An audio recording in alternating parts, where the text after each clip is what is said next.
नमस्कार दोस्तों, welcome to our channel बजर की हिटमैन। और आज हम बात करेंगे भारत हैवी इलेक्ट्रिकल्स लिमिटेड यानी भेल के बारे में।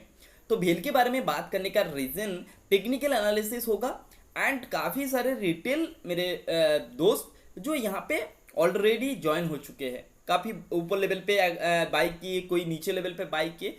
तो क्या कर सकते हैं हम इस स्टॉक के अंदर, जिस तरीके से एक मोमेंटम दिखाई पड़ रहा है। अगर हम लोग बात करें यहाँ पे हम 1 मंथ की, तो 1 मंथ में देखेंगे गिरावट हुआ है। अगर ओवरऑल 6 मंथ के बारे में बात करें तो यहाँ से तक इसका जो रैली हुआ है वो रैली रिटेल को अट्रैक्टिव किया है, जिसके कारण काफ़ी रिटेल पार्टिसिपेंट्स यहाँ पे दिखाई पड़ रहा है। आज के अगर बारे में बात करें तो आज यहाँ पे आपको दिखाई पड़ेगा 5% की तेजी, जहां पे 68.80 के ओपन के बाद स्टॉक ने हाई लगाया 72 एंड क्लोजिंग हमें दिखाई पड़ रहा है जस्ट हाई के नियरली क्लोजिंग हमें दिखाई पड़ रहा है। यानी इस काउंटर के अंदर एक अच्छा खासा ट्रेड होता हुआ दिखाई पड़ रहा है। एनएससी में जाते हैं तो वहां से समझने की कोशिश करते हैं क्या आगे की रणनीति क्या होना चाहिए।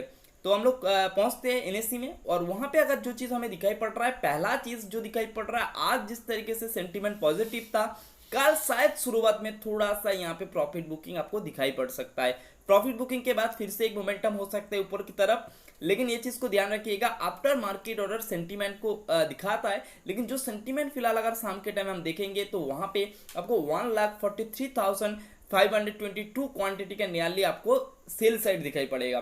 तो ये एक चीज़ है एंड सेल साइड भी दिखाई पड़ेगा, वो भी ऊपर लेवल पे दिखाई पड़ेगा। यानी closing price 71.55 and sale price दिखाई पड़ेगा 71.75 के नियरली। तो ऊपर लेवल से थोड़ा सा आपको प्रेशर दिखाई पड़ सकता है व्हील के अंदर। अदरवाइज इसकी डिलीवरेबल क्वांटिटी को देखें तो 20% के आसपास आ रहा है। तो एक आप नॉर्मल मान के चलिएगा, उतना अट्रैक्टिव डिलीवरेबल क्वांटिटी नहीं है। नॉर्मल चीज़ आपको सोच के जाना चाहिए। तो आगे की जो स्ट्रैटेजी रह सकता है आपके लिए, क्या रह सकता है, टेक्निकल एनालिसिस के जरिए हम लोग समझने की कोशिश करेंगे। चलिए टेक्निकल चार्ट में आ चुके हम लोग भेल की चार्ट में, और चार्ट में जो चीज आपको दिखाई पड़ेगा, पहला जो कैंडल यहाँ पे देखिएगा, यहाँ से हम लोग फंसते हैं। देखिए यहाँ पे हम लोग फंसते हैं, तो हम लोग का जो ट्रेड लाइन था जहाँ पे हम ड्रॉ किए थे 68.75, इसको अगर ब्रेक करते तो हम लोग स्टॉप लॉस होगा। वहां पे काफी सारे लोगों का स्टॉप लॉस हिट हो चुका था। ठीक है, जो जिस दोस्त ने यहाँ पे भरोसा करके रखे थे वो यहाँ पे बेनिफिट ले रहे, लेकिन ये धोखा देने वाले टेक्निकल हमेशा आपको 100% श्योर मतलब नहीं देंगे। वहां पे आपको 80% एंड 20% की रिस्क होता है, तो ये 20% की रिस्क आपको लेना ही पड़ेगा, जो आपके हिसाब से देखना चाहिएगा। फिलहाल अगर हम जिस तरीके से ट्रेड में हैं, वो यहाँ पे एक फ्लैग पैटर्न की ब्रेकआउट देने के लिए तैयार है। अगर कंटिन्यू रैली करता है तो एक ब्रेकआउट मिल जाएगा, लेकिन मैं आपको एक चीज बता दूं, अगर इस कैंडल में मैं आपको ये दोनों डिलीट करता हूं, जिस तरीके आसानी होगा समझने में आपको, एक सेकंड, इसको डिलीट करता हूं, मैं इसको डिलीट करता हूं। ठीक है, तो एक फ्लैग पैटर्न की ब्रेकआउट देने के लिए तैयार है अपना व्हील।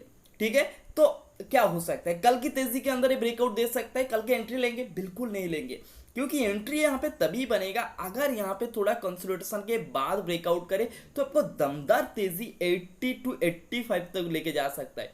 मेरा बात समझ में रहा है? तो यहाँ पे आपको क्या करना चाहिए, आपको ये चीज को नोटिस करना है, वेल 71 to 68 के पास कितना टाइम कंसोलिडेशन कर रहा है, कितना टाइम स्पेंड कर रहा है इस जोन पे। अगर ज़्यादा टाइम स्पेंड कर रहा है ना, तो डेफिनेटली बाई करके चलिएगा, आपको 80 to 85 एंड ब्रेकआउट पे बाई करते चलिएगा, क्योंकि टाइम स्पेंड के बाद अगर फिर से नीचे आ जाए तो दिक्कत बढ़ सकता है, क्योंकि वहां से आपको अच्छा खासा डाउनफॉल दिखाई पड़ सकता है। तो हमें ये चीज़ को नोटिस करना है, कल तक आप नोटिस करिएगा। कल अगर ये सडनली ब्रेकआउट देता है तो कोई ट्रेड नहीं बनेगा, अगर ऊपर भागता रहा तो हमें नज़र नहीं डालना चाहिए।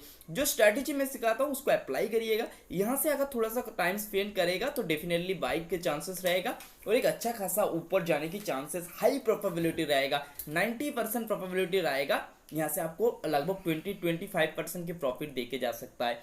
80 to 85 की टारगेट रख के चलिएगा। स्टॉप लॉस हमेशा 68.75 की होगा, क्योंकि ये जोन काफ़ी मल्टीपल टाइम एक सपोर्ट जोन है। तो यहाँ से अच्छा खासा पुल बैक किया है वेल ने, तो ये आगे आने वाले टाइम पे भी कर सकता है। लंबा स्टॉप लॉस मत रखिएगा। अप्रोक्सली अगर आपका रिस्क बहुत ज़्यादा है तो 66 या 65 की स्टॉप लॉस रखिएगा, उससे नीचे स्टॉप लॉस बिल्कुल नहीं होना चाहिए आपका। आई थिंक ये चीज़ आप समझ गए हैं। समझ गए तो लाइक करिएगा, चैनल को सब्सक्राइब करिएगा। मिलता हूँ अगले वीडियो में, तब तक के लिए टाटा बाय बाय।